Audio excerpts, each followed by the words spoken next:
June 4th, 1942. Dawn breaks over the Central Pacific as waves of Japanese aircraft thunder toward Midway Atoll. 4 aircraft carriers bristling with fighters and bombers. The largest naval strike force ever assembled. It's Japan's moment to finish what Pearl Harbor started: total destruction of the U.S. Pacific Fleet. But let's change one thing. Slicing through the waves at impossible speed sits something that shouldn't exist for another 74 years. The USS Zumwalt, a 15,000-ton stealth destroyer from 2016, armed with weapons that could level cities and radar that can see tomorrow's weather. So what happens when the most advanced warship on Earth faces off against the Imperial Japanese Navy at their absolute peak? This isn't your great-grandfather's tin can destroyer. The USS Zumwalt looks like it was designed by aliens who really hate enemy radar. Its angular, tumble-home hull gives it the radar signature of a fishing boat despite being 620 feet of pure technological terror. Here's what this floating supercomputer is packing: 80 vertical launch system cells loaded with enough guided missiles to delete small countries from existence. We're talking SM-6 surface-to-air missiles that can swat planes out of the sky from 150-plus miles away. Tomahawk cruise missiles with a 1,000-mile range that can thread the needle through a window and explode exactly where you don't want them to. And ESSM point defense missiles for anything foolish enough to get close. But wait, there's more. 2 155mm advanced gun systems that were supposed to fire precision rounds 80-plus miles away. Unfortunately, those miracle shells cost more than a Lamborghini each, so they got canceled. The guns are basically expensive paperweights. Whoops. The ship's brain is an AN and SPY-3 radar array that can track hundreds of targets simultaneously while brewing coffee and calculating your taxes. It sees everything, tracks everything, and can guide missiles to hit a golf ball traveling at 600 miles per hour. Powered by 78 megawatts of electric power, enough to light up a small city, this thing cruises at 30-plus knots while making less noise than a library. In 1942, it's essentially a time-traveling war machine operated by wizards. But even this behemoth won't quite turn Midway back into your typical Thursday because Admiral Yamamoto isn't messing around. He brought the crown jewels of the Imperial Japanese Navy, 4 fleet carriers that attacked Pearl Harbor 6 months ago: Akagi, Kaga, Soryu, and Hairyu. Floating airports packed with 272 of Japan's best pilots flying Zeros, Kates, and Vals. These aren't just any carriers. They're the most experienced naval aviators on the planet, fresh off conquering half the Pacific. Their Mitsubishi A6M0 fighters are fast, agile, and flown by pilots who've been perfecting their craft since the 1930s. Supporting this aerial armada are battleships, cruisers, and destroyers, over 100 warships total. The battleship Yamato lurks in the distance, armed with 18-inch guns that can lob shells the size of Volkswagens. But here's the thing: these ships fight like it's 1942. Probably because it is 1942. We're talking visual spotting, primitive radar, and manual fire control. They have to see their targets to shoot them, and their longest range weapons reach maybe 25 miles on a good day. The Zumwalt can kill them from the next zip code. At 0430 hours, the first wave of Japanese aircraft lifts off from their carriers, 108 planes strong. They're heading for Midway, flying in tight formation, confident in their numerical superiority. 100 miles away, the Zumwalt's Spy-3 radar lights them up like Christmas trees. The ship's combat system processes the threat in microseconds. The result? Target practice. The Japanese pilots have no idea they're about to become history's most one-sided turkey shoot. The first SM-6 missile streaks into the dawn sky at Mach 3.5, then another, and another. These aren't the crude rockets of 1942. They're fire-and-forget guided munitions that think thousands of times faster than you or me, even if we had more than 2 brain cells.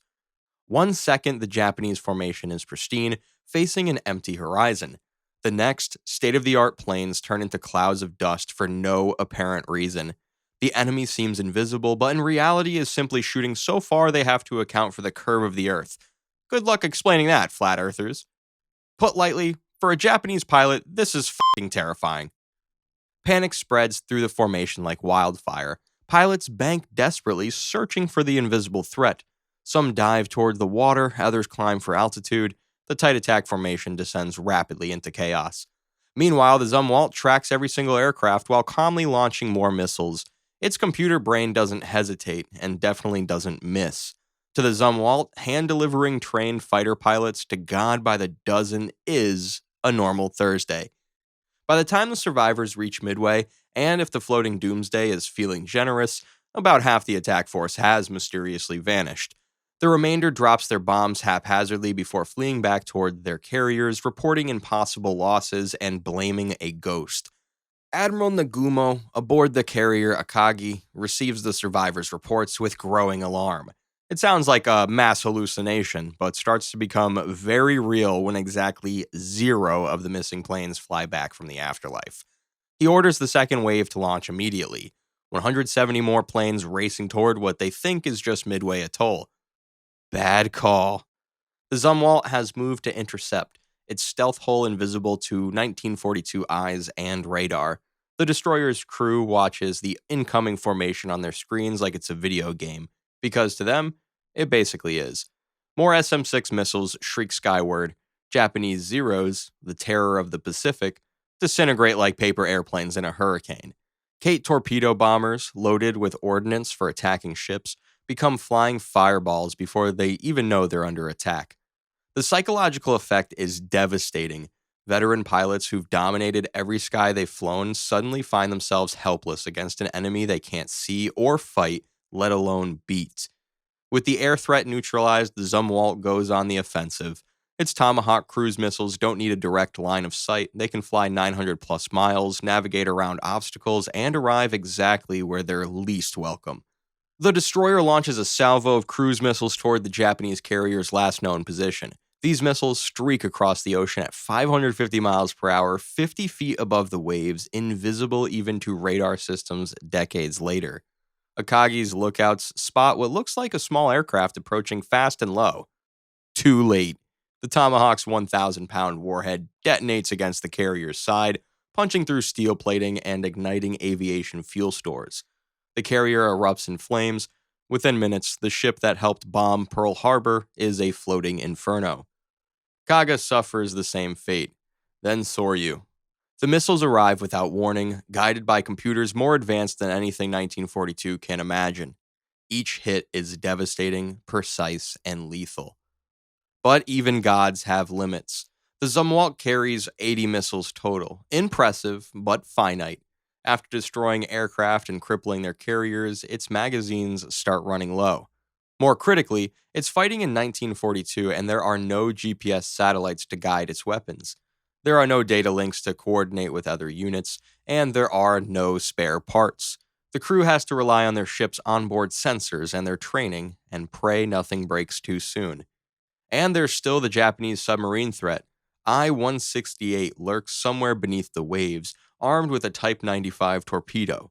A single lucky shot could cripple even the Zumwalt, and while it's invisible to 1942 radar, to a periscope, the floating behemoth is hard to miss. The destroyer's sonar gives it a huge advantage in sub-hunting, but submarines are patient. One mistake or moment of inattention, and the future's most advanced warship could join the party at the bottom of the Pacific. When the smoke clears, and assuming I-168 has been spotted, the Battle of Midway has become the most lopsided naval victory in history. 4 Japanese fleet carriers are sunk or sinking, hundreds of irreplaceable pilots are gone, and Japan's offensive capability in the Pacific is annihilated in a single morning, all while you could count American losses on one hand. The ship would be remembered as the Phantom of Midway, some 74 years of military advancement that would compress Japan's defeat from years into hours. If you're curious what would happen if a modern tank landed at Normandy on D-Day, check this video out, and I'll see you next week. Thanks for watching.